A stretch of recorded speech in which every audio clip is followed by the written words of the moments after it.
All right, so Lulu, how are you doing? Hi. Thank you for coming all the way from Austin. I Thank really you. appreciate it. Thank you for having me. Of course. I have been watching you from afar because obviously we haven't seen each other in a Yeah. while. But I am so proud of you. Like it is Thank so cool to see you. everything you're doing. Like it's really Oh, cool. thank So you. I I appreciate it. yeah, it's been such I don't know like I don't know, it's just like I've known you for so long. Like Yeah. I think it's about 3 years now. Since 2023, I think. Yeah, Yeah. yeah, and like just to see like how far you've come, the things that you've done, like the conversations that we had. Like every time we meet up, there's always something new going on, Hmm. and it's super cool. So I guess like what we could start off with is maybe the last year or so, like when that video went viral. Yeah. That was this year. That was this year. Yeah. When March. March. Yeah. So when that video goes viral, and then all of a sudden you're like the hype of the pickleball world. What's going through your mind? I was shocked. Yeah. I didn't think my backhand looked that good on camera. I'm proud of my backhand, but I didn't think it was gonna go viral. Um, I don't know. I was just excited that I get to play more pickleball. Yeah. So I had the opportunity to join the tour, and I never thought it would happen actually. Yeah. So I was like, oh, let's do it. Yeah. So how does that process go? So the video goes viral, and then what happens from there? So Does the somebody from the the PPA reach first, out? I think I played in February that tournament. Okay. The video goes viral, then the kitchen pickle page posts it, and then it goes viral again. And I kind of jokingly said, okay, can you get PPA to get me on tour? Yeah. So they put somebody on blast, and then they were like, give me a call tomorrow. And I was like, okay. So I gave them a call. I was like, this is my history so far. And Mhm. then if they told me if you'd like to join the tour, and I said, yep. Wow. Yeah. That's super cool. So from March till now, you've been competing on the PPA Since tour. May. Since In May, May. finalized. Yeah. Okay. Okay. Neat. And how's that experience been? Mm, very humbling. Yeah. There's definitely a difference in levels. Yeah. But it's very exciting to be able to compete at that high of a level. Yeah. And it's very motivational. Yes. Like I want to do more. Yeah. Yeah. Because like growing up, when did you start playing racket sports? So I started playing tennis when I was 10. Okay. I came to the US for a Division 1 tennis scholarship. I played tennis throughout my school career, and then I just got into coaching pretty much. Mm-hmm. So pickleball didn't come till 2022 when I had to coach it. Mm-hmm. I got thrown into it. Okay. I had to start coaching it. I had no idea how the sport is played. I had to watch YouTube the Yeah. day before. I had to coach a pickleball 1-on-1 class. And then because I started coaching it, I was like, okay, I don't know anything about it. So I had to start playing a little bit. Mm-hmm. So that's how it started. Yeah. Yeah. And so like you were saying, you came here to play tennis. Mm-hmm. Where are you originally from? I'm from Romania, Okay. And geographically, where's that at? Eastern Europe. Eastern Europe. Okay. What was it like growing up in Romania? Like, Like, what was your experience? What was it like growing up as Luana Stanciu? Luana Stanciu. Luana Maria Stanciu. There you go. It was good. Yeah. Growing up, it was really good. I'm really close to my family. Yeah. So I have siblings, I have aunts, uncles, and cousins. I had a great childhood. Yeah. Whenever I started playing tennis, it was a lot of tennis Mhm. involved. So that brought a lot of discipline into my life. I moved away when I was in high school to be able to play tennis and go to school at the same time. Mm. So I lived a little bit far away from my family since I was like 14. But it was a lot of sports involved growing up. time spent with family, Mm-hmm. friends. Yeah. Are the holidays that we celebrate here, are they big in Romania too, or? Christmas and Easter, Okay. and then your birthdays. Okay. That's pretty much Those it. are the big ones. Yeah. And what are some like traditions that you guys have during those holidays? Ooh, you cut the pig on Christmas. Okay. I love that. For Eastern, you have like boiled eggs and then you crack them. Mm-hmm. I don't even know.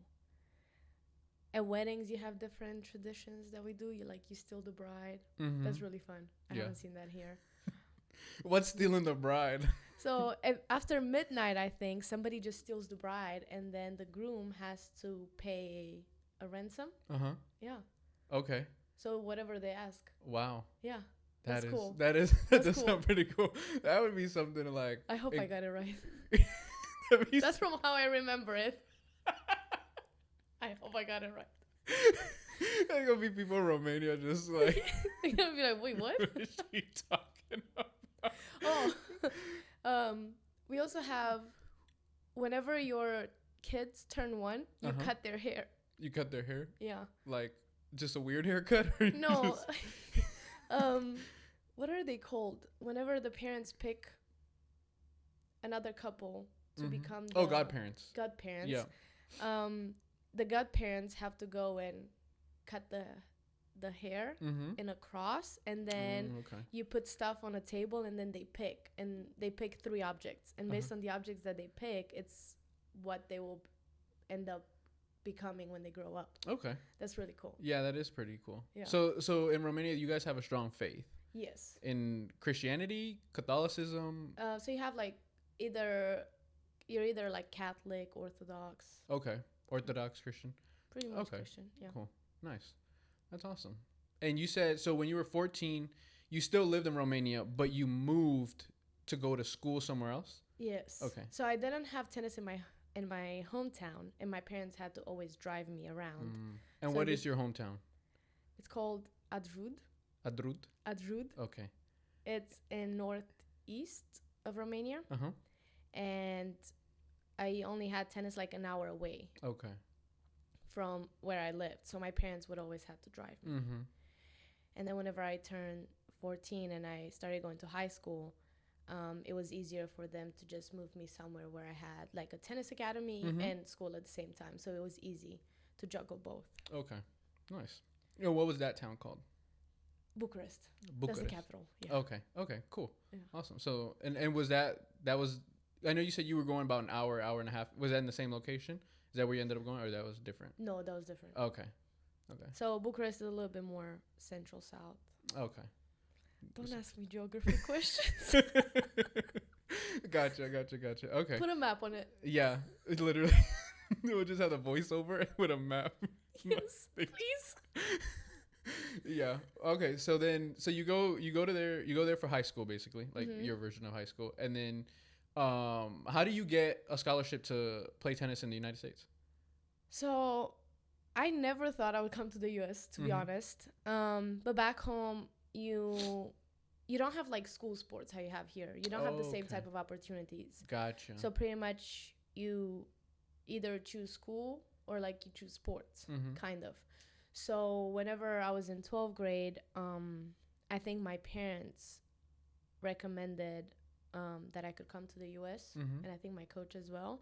So they say you can get a scholarship and then come play sports while you get a degree. Okay. So I took a video, posted it on YouTube.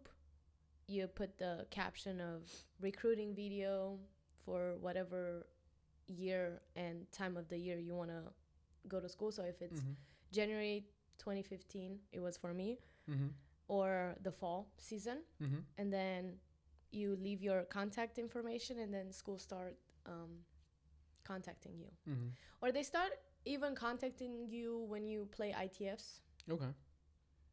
And then you're about to graduate. They start contacting you. Yeah, nice. And what college did you end up going to? So I went to Louisiana Monroe for 2 years, and then University of South Dakota 2 more years after. Yeah. And which one did you like more, Louisiana or South Dakota?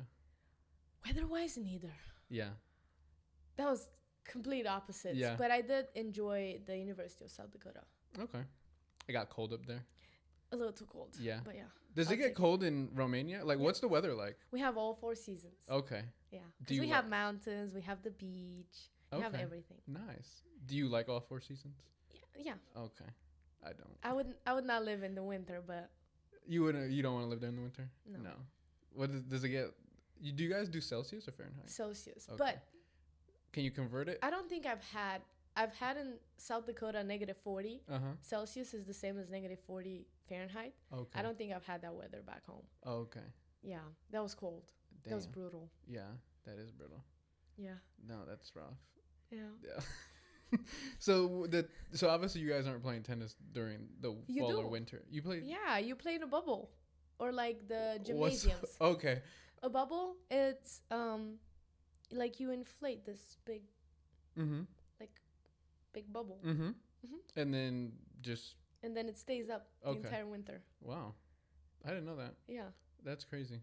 Clearly, I'm not from the north. I just call it a bubble. Yeah, clearly I'm not from the north. Yeah, that's interesting. No, I don't like seasons. I just like the summer. You like Texas? I do like. I like Texas. I like Florida better. I like Florida. Yeah. I lived there. Yeah. For a little bit. Yeah, yeah. You coached there, didn't you? Yeah. Yeah. Yeah, I love Florida. That's where I grew up there, so it's my favorite place to be. Florida. Yeah. What part? Where'd you work at? Amelia Island. Okay. And a little bit Key Biscayne. And where is that? What area is that? Amelia Island is by Jacksonville. Okay. North Florida. Yeah. And then Key Biscayne is by Miami. Ah, okay. So, damn, that's a change in scenery. Yeah. Yeah, that's super cool. Which one did you enjoy more? Well, Key Biscayne was just for certain events, so I would only go there for like the week. Yeah. In Amelia Island, I lived there for a few months. Okay. Yeah, nice. I loved it. Yeah. Yeah, I can only imagine. Yeah, and you were on the East Coast, so you were right there, like on the Atlantic Ocean. Nice. You're like, why is this turned into a geography fucking podcast? Yeah, but that's cool. That's super cool. Okay. And how did your like tennis college experience go?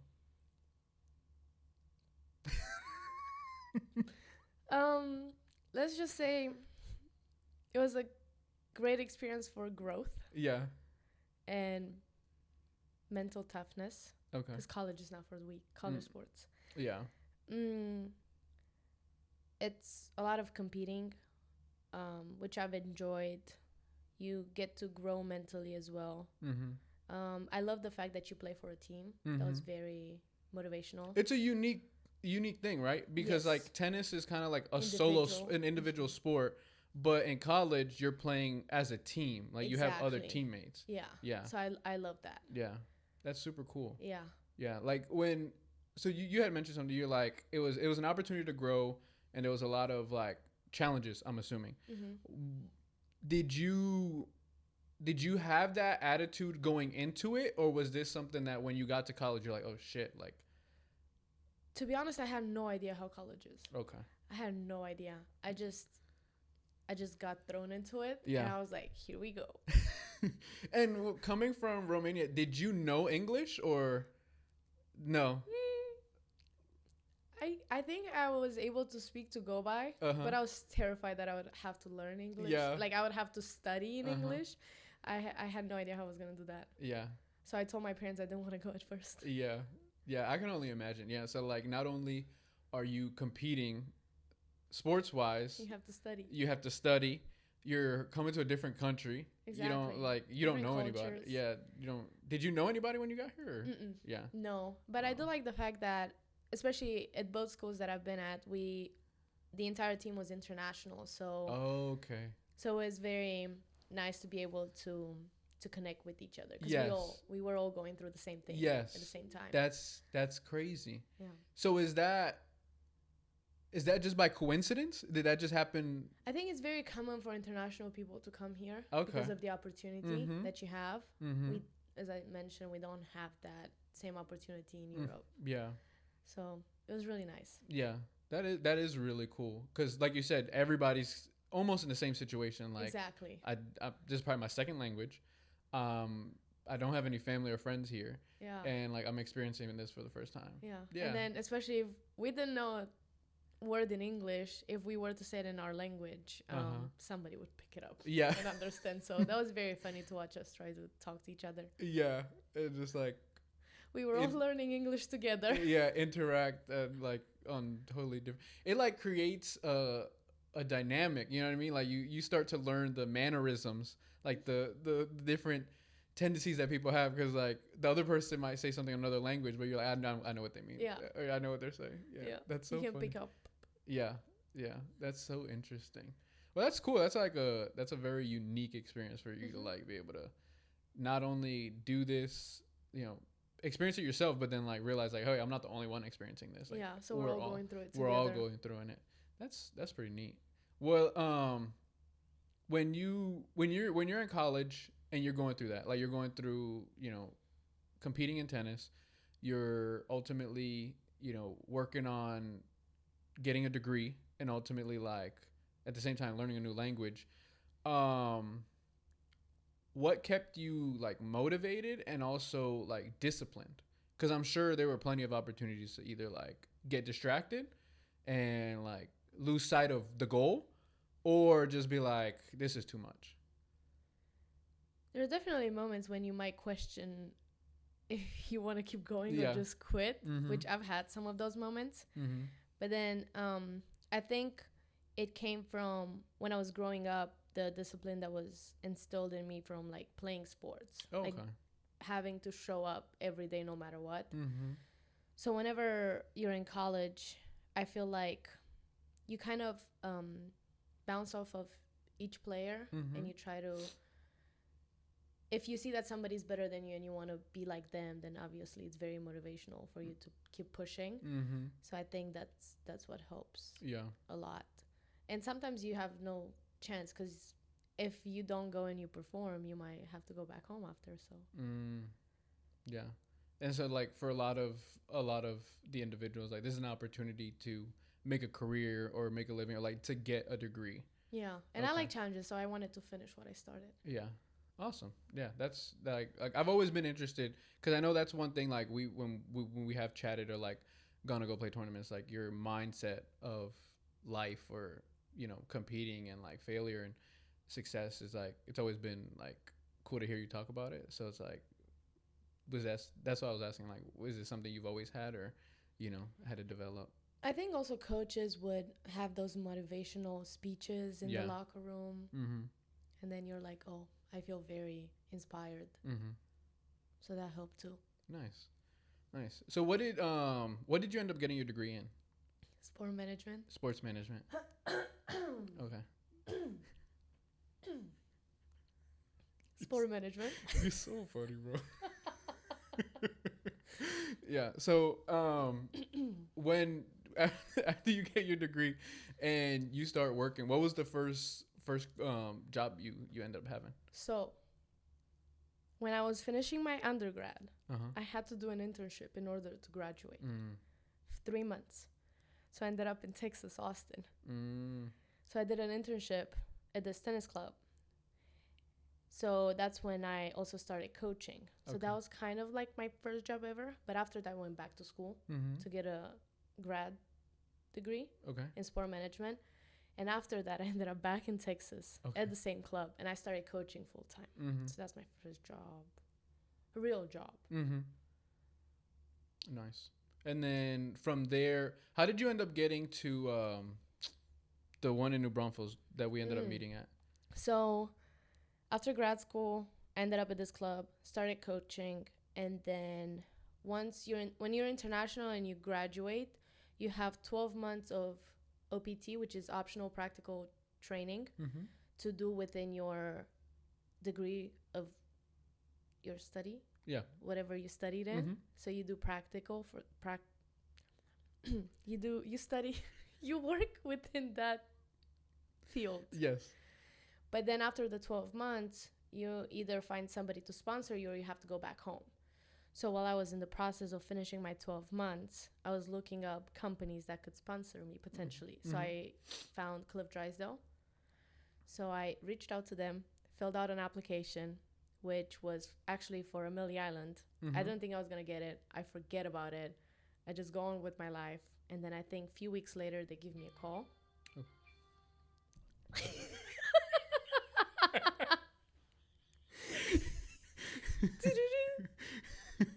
They're letting me know that you're up on championship court right now. Am I? Let's go. Let's go. So they gave me a call and they asked me if I'm still interested in the position. I had forgotten about it, but I was like, if you can sponsor my visa, sure. So I started working for them. Okay. They asked me when can I start. I told them I can start as soon as possible, whenever I give my notice to this other club that I'm at. And the only reason I was gonna leave this club was just because I needed a visa, and they couldn't sponsor me. So then in March of 2021, I started working for Cliff Drysdale. Mm-hmm. So I ended up in Florida. I went to Fire Island, New York for the summer, went back to Florida, ended up in New Hampshire in 2022.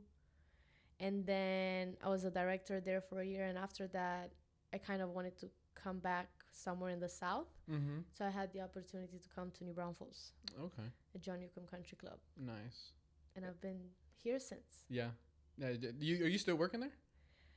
So since I've signed, it was a little tough to be full-time. So I'm still like part-time. Oh, okay. Yeah. Nice. Yeah. And when you started working there, you got hired there to do tennis or do the pickleball? So when I was moving there, it was in the process of starting to work with pickleball as well, but I started with tennis first. Okay. And I was gonna do maybe camps for pickleball, but then whenever the director that was at that time left, then me and Freddie took over. Okay. And we became directors together. Nice. Love Freddie. And that's when the pickleball journey started. Yeah. That's awesome. Yeah, I remember whenever we would I would go up there and play with you guys, or you first started playing tournaments there. Yeah. Me and him were running them. Yeah, exactly. At first he was running them. I wasn't working there yet. I would just help. Ah, okay. Yeah. And I remember I would see y'all there play. Yeah, it was super cool. I think the first time I ever met you was an 002 tournament. It was 002 tournament, and it was in, I can't remember. Was it Fredericksburg? Fredericksburg, yes. It was in Fredericksburg. That was in the fall of 2023. Might have been. Yes. Yeah, and we played you guys in mixed doubles to go on to the finals. You and your partner had beat me and Kat. We were... Oh, me and Roberto. Yeah. Wow. I think that was my first real tournament. Yeah. I think. Yeah. That was my first tournament ever. Yeah. So winner of our match would have gone to go play in the finals, and loser just took bronze. Mm-hmm. Yeah. So that was the first time I ever met you. Aww. Yeah. And that was you were all bubbly and super nice. I had no idea what I was doing. I was just there. Bro, I know. I think a lot of us, at that point, this was I think that was, most of us had just started at that point, either playing 6 months or It was like a 4-0 yeah, it was a 4-0 tournament. It was looking back at it, it was so young. Yeah. I look back at it, it was only 2 years ago. Yeah, I know. So young. So young. I was geez, life comes at you fast. A lot has happened since then. That's what I'm saying. You think... It's insane. It is insane. You look back at it and it's bro, that was only maybe 2 years ago. That's crazy to think. Yeah, it was... Yeah. Yeah. But, yeah, so that was the first time. Mm-hmm. And then we started playing a couple, MLP or MILP tournaments. And I think that's where we... And then we played some tournaments together. Yeah. Yeah, we played at Fit. And then I think we played a couple in Austin, or that Bastrop location. Bastrop, yeah. And then we were supposed to link up for some more, but then I wouldn't play so much. Yeah. No, I think at that point that's when you became famous. Stopped. You went pro. Guys, it's the back end, 2 weeks. Yeah. You went at that point. You went pro. You left the rest of us in the dust.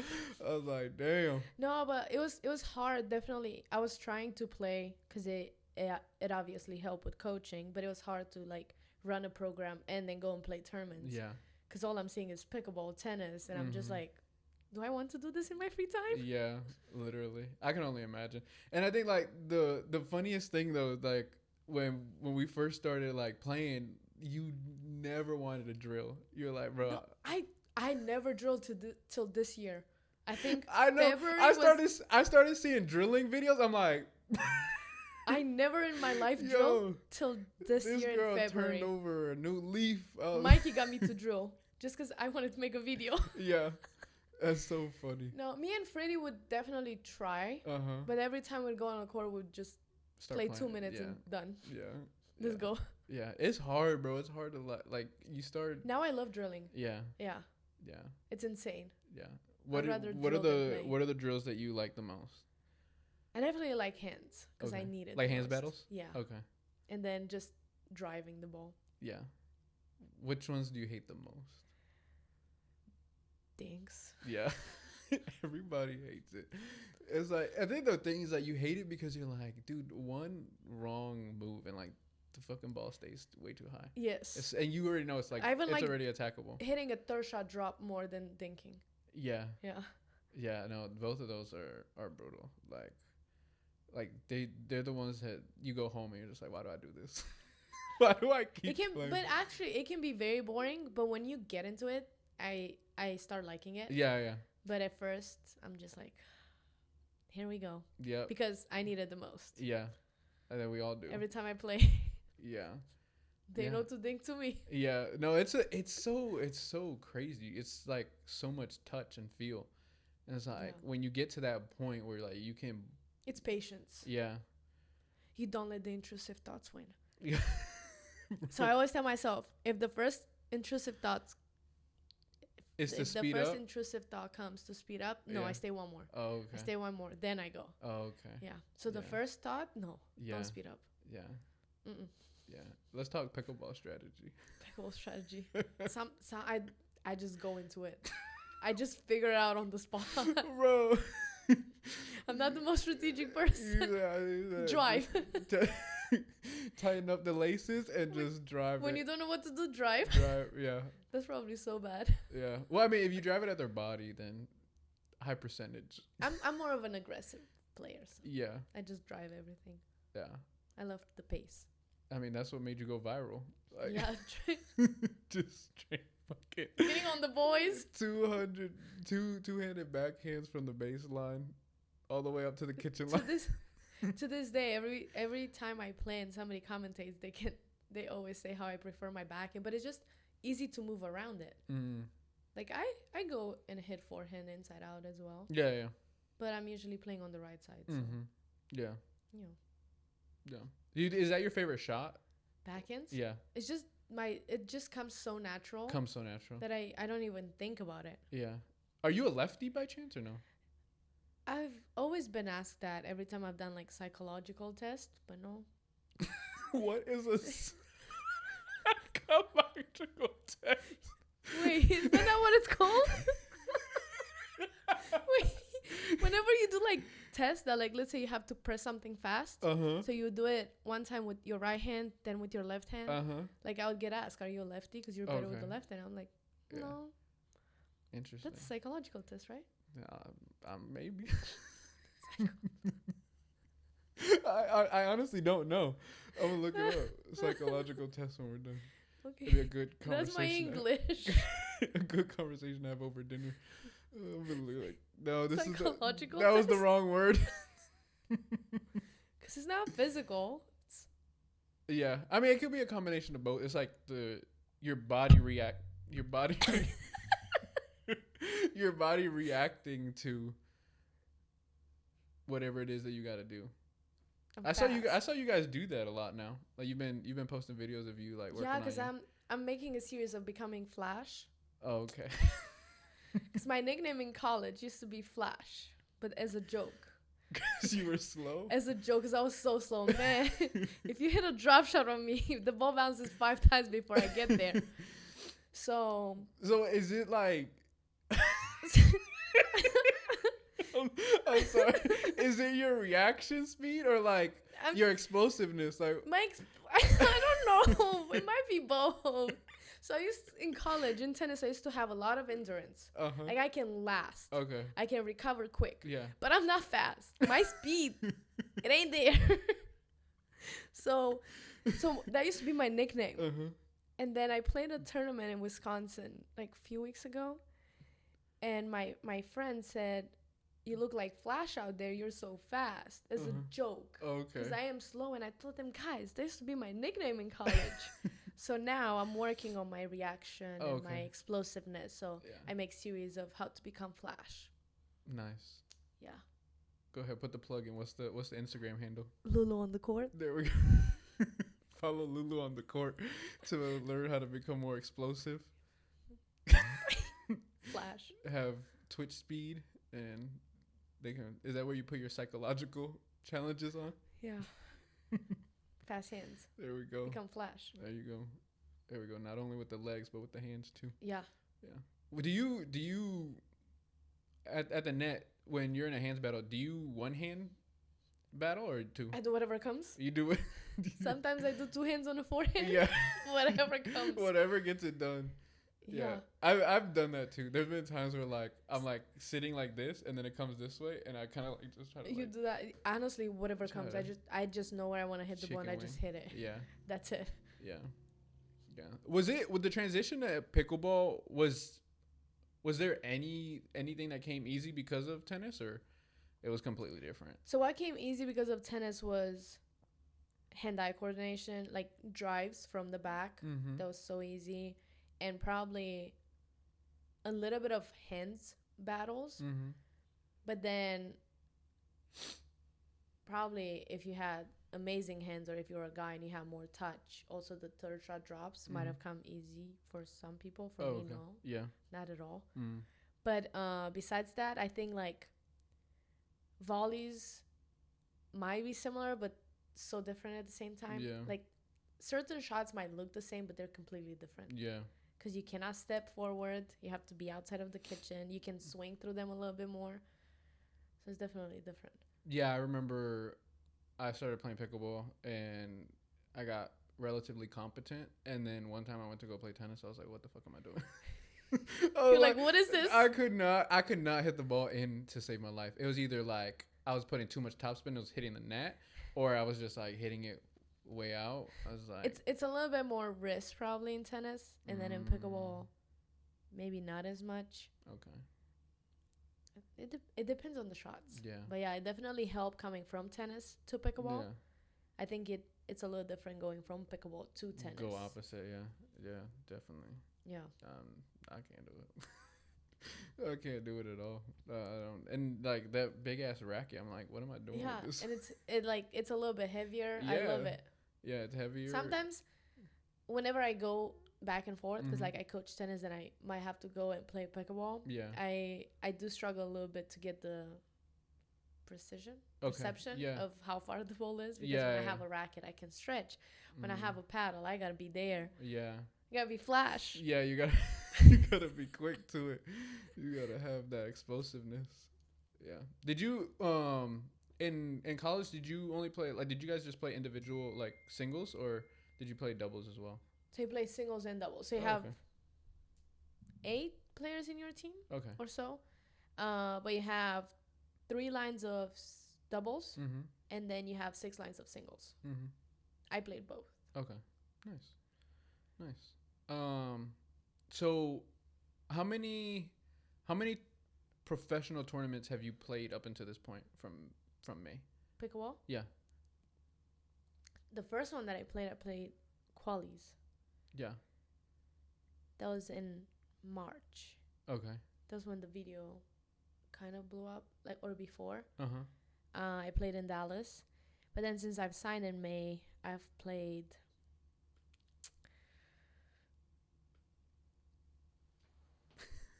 I have a list. There you go. You ready? Yeah, I'm ready. Counting challengers as well? Yeah. The Challenger series, right? 10. 10. 10. Nice. And how many MLPs have you played? 1. 1 weekend. Yeah. Yeah. Nice. That was interesting. Yeah. When going into these tournaments, what's the biggest thing you've learned in regards to like your mindset? Not even like on the court. That's a good question, because I've recently started working on it with my agent. Okay. I used to get very nervous at first. I would like, my hand would shake. Yeah. I might not even feel nervous, but my hand is very nervous. Yeah. So it was stopping me from kind of performing how I would perform in practices. So in one way, it helps playing to get the experience.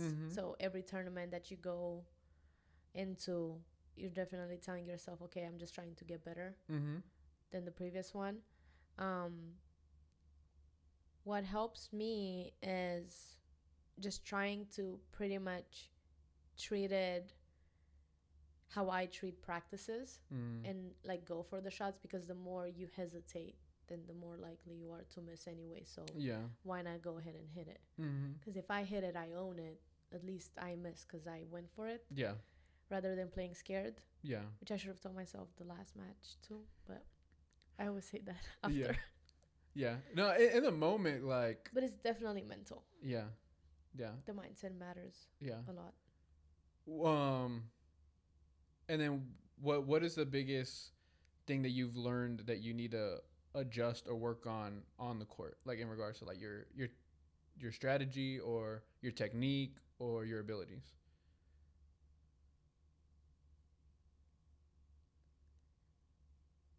I think it might be strategy more. Just like keep repeating certain patterns that you see in matches. Yeah. So that's where drilling comes into play, because like everybody that's playing on tour has the ability to play at a high level. Yeah. So just keep repeating patterns, so that way whenever you find yourself in that situation, you've done it so many times that like it comes automatic. Okay. Now to hit it. Nice. Yeah.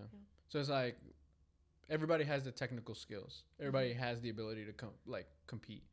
Just strategically, you find a vulnerability or you find something that's working, stick with it. Yeah. And then practice that. And being able to also adjust in the moment. If something doesn't work, you have to change it. Yeah. Right away.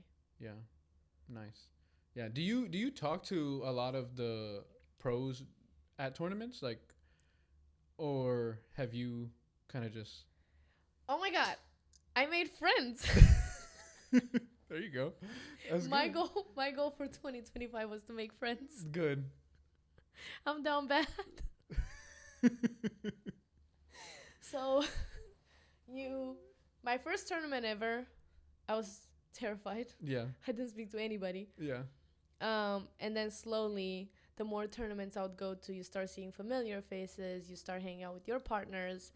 So then from having your partners, you go and you meet other people that you might go and you play practice games with. So then after that, each tournament you talk to them more and more, and then you create like kind of friendships. Yeah. At least like a mutual friendship, at the events and like. So I try to say hi to everybody. Yeah. Yeah, I like people. Nice. You do. You're very like extroverted. I'm shy, but yeah. If you see me and I don't speak, that's because I'm shy. Yeah. Come say hi. Yes. There you go. And let's talk about MLP New York. That was I'm not gonna lie, bro. When I saw the post, I was like, I had to double take it because I was like, this is fucking dope, bro. Really? Yes. I was like, I don't know, like I said, like I've known you for so long, and like watching us play that 4-0 tournament, and now seeing you like Major League Pickleball. You're like, who put her on the court, bro? No, I was like, no, because obviously, like since then, like your skills have enhanced significantly. You know what I mean? Like, thank you. Like you've gotten significantly better, and like I think that's the thing is like seeing the fact that you got that opportunity wasn't a surprise to me. It was just like super cool. I was like, bro, that's crazy. Thank you. Yeah. So MLP. I don't know how I got put on the team. So you know how you have the premier teams and every team has a bench player? Yeah. So New York Hustler, I think there were some problems with one of their bench player. So she couldn't compete and they drafted me. So I found that out in like June. I didn't think anything of it. I was like, oh, okay. Yeah. Because you're ultimately going to be a bench player, like. Yeah, so if you're a bench player, you don't normally play. Yeah. Unless like somebody cannot play from the main team, and then you jump in. So the day before MLP New York started, I get a phone call from the manager, and Corey's like, "Hey, do you want to come play this weekend for the New York Hustlers?" And I was like, "Sure." Mm-hmm. He said, "Can you jump on a flight today? We're playing tomorrow at 2." I was like, "Yeah." So I was in practice. I end practice, I get home, do my laundry, pack, get a flight, and then I go to New York. And by that night, you were in New York? Yep. Yeah. I landed, I think, at like midnight. So I get there, and then the next morning, I meet the team, we practice, and I think at 2 p.m. we played. Nice. And you only had to play one match, or? So we play multiples, but I was just subbing in for that one match. Okay. So I got to play the women's and then the mixed. Yeah. And then I was supposed to play one more that day, but then it got rained out, so it got postponed. Who'd you guys end up playing? What team did you play? So we played the Columbus Sliders. Oh, okay. So the team that won. Wow. But Paris wasn't there, so I played Marcella and Leah Jensen. Marcella Holmes. Okay. Nice. So I played. I was very nervous. Yeah. I was terrified. Yeah. I can only imagine. I mean, you're on championship court in New York City. I play even better now than I played then. I didn't know how to think. Yeah. I didn't know how to hit a third shot drop. Yeah. I was so scared. Yeah.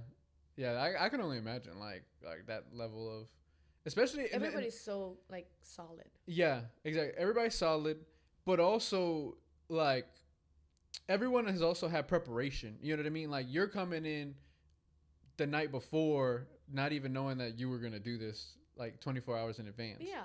So it's you just jump in. Yeah, it's like one of those things where it's like, hey, can you play? It's like, yeah.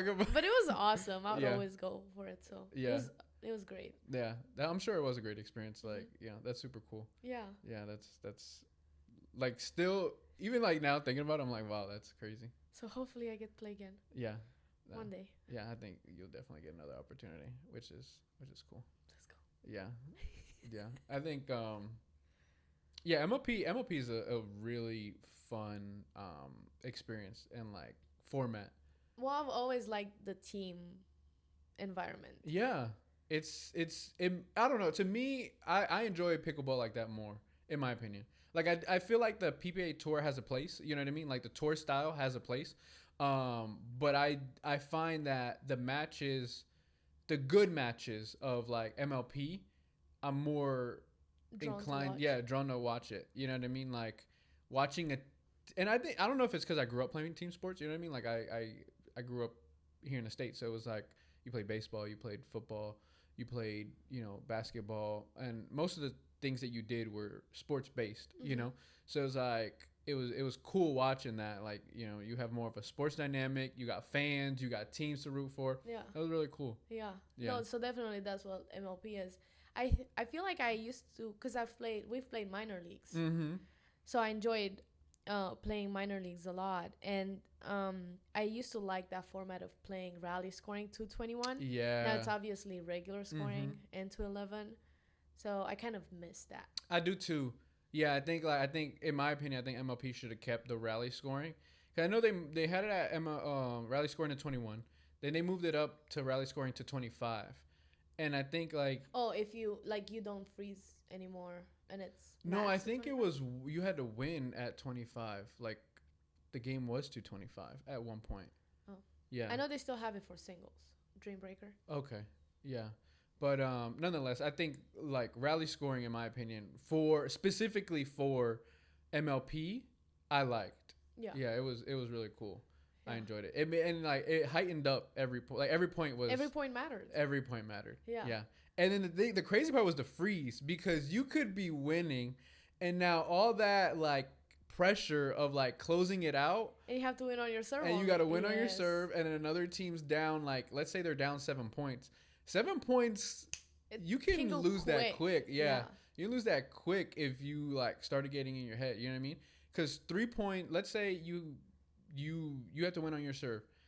You serve it, you don't get that point. That's 1 point for them. Now they score 2 more points on their serve. Yeah. That's 3 points already. And because then even though if when you're frozen, if you win the point, all you do is you get the ball back. You're still nervous. Mm-hmm. Yeah. No, it's I mean, because then they score, they get the point. Yeah. So yeah, it definitely puts a different type of pressure. Yeah, yeah. To execute, you got to execute not only when they have the ball, but now when you have the ball, and it's like you don't get anything for stopping them. Yeah, it's I loved it. Yeah, I like pressure. Yeah, and you also won a national championship, didn't you? Like we won the minor league, the 18s. 18 division. Yeah. Yeah. That's when I started loving pickleball, and I wanted to like kind of give it a chance and start playing more. Pursue it as like a potential professional career. Well, I was only dreaming about it. I didn't think it was gonna happen, to be honest. So that was a miracle. Yeah. Hey, miracles happen. Yes. But yeah, whenever we won, that was like so funny. How the team got together. I knew Jake. Mm-hmm. We didn't know Ashley and Max. Okay. And we just met them there. So the fact that like we were able to create that chemistry on the court right away, that was like insane. So you guys, so how does that happen? You guys just showed up and made the team, or no? So it was supposed to be me, Jake, Freddie, and I think Mozzie. But okay. Freddie ended up going back home to Europe. Mozzie couldn't play as well, so then it was just me and Jake. Mm-hmm. So Jake just found a pair for us. Wow. So we met there. He went Shout out to Jakey. Shout out to Jake. He just went to the street like, yo, you play pickleball? You should have played the tournament. Where was that one played at? Where was what? The tournament played at? Missouri. Was it Missouri? St. Louis, Missouri. Okay, nice. Right? Yeah. I know Missouri. Is it St. Louis? Geography. St. Louis, Missouri? Yeah, I think so. Yes. Yep, St. Louis, Missouri. There we go. It was cold. Was it? We played indoors. Yeah. When was the? Cause that was in later in the year, right? Like November time frame, or it was in December. December of 2024. Yeah. So, what was the Hector's team? They played. They got third. I think they played the 16s. 16. Shout out to Hector. Shout out Hector and Mia. Yeah. It was actually awesome because we had a big group from New Braunfels that played in. Okay. So we've had like teams in the 16s, teams in the 16s or the 18s, 50 plus as well. So we were all always cheering for each other. So that was like amazing to have that support. Yeah. It was a lot of us. Yeah. No, New Braunfels turns out a lot of good pickle players, bro. It is. Like, there's a bunch of people who live in that area that are out here. So it was like cooking. awesome. Yeah. It's not like, it's almost one of those things where like New Braunfels is a nice place to be if like you're in the central Texas area, because you're not too far from Austin, you're not too far from San Antonio. Yeah. So you can go in either direction. Yeah. And like you're in the middle. Yeah. Yeah. Or San Marcos. Like exactly. Yeah, I like that area.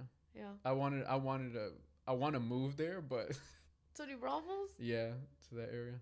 I like Austin. Yeah. Now. I like Austin too. I just think like Austin's probably too fast paced for me at this point in my life. I'm trying to chill, bro.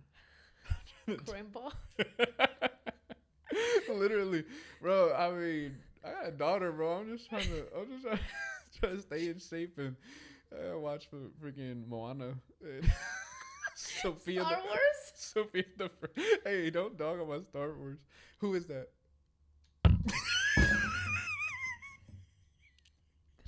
Did I break it? No. Wait. Shit. You didn't break it at all. This is a witch.